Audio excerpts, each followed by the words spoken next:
शिव का रौद्र रूप है वीरभद्र।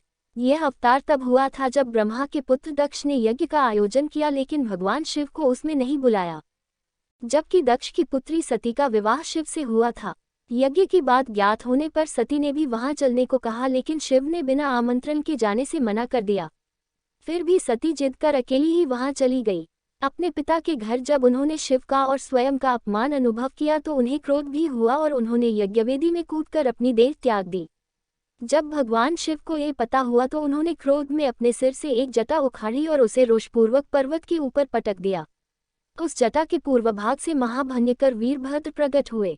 शास्त्रों में भी इसका उल्लेख है।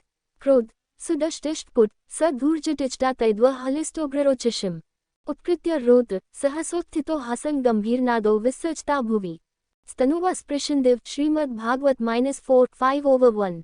अर्थात सती के प्राण त्यागने से दुखी भगवान शिव ने उग्र रूप धारण कर क्रोध में अपने होंठ चबाते हुए अपनी एक जटा उखाड़ ली, जो बिजली और आग की लपट के समान दीप्त हो रही थी। सहसा खड़े होकर उन्होंने गंभीर अट्टहास के साथ जटा को पृथ्वी पर पटक दिया। इसी से महाभयंकर वीरभद्र प्रकट हुए। भगवान शिव के वीरभद्र अवतार का हमारे जीवन में बहुत महत्व है। यह अवतार हमें संदेश देता है कि शक्ति का प्रयोग वही करें जहां उसका सदुपयोग हो। वीरों के दो वर्ग होते हैं, भद्र एवं अभद्र वीर। राम, अर्जुन और भीम वीर थे।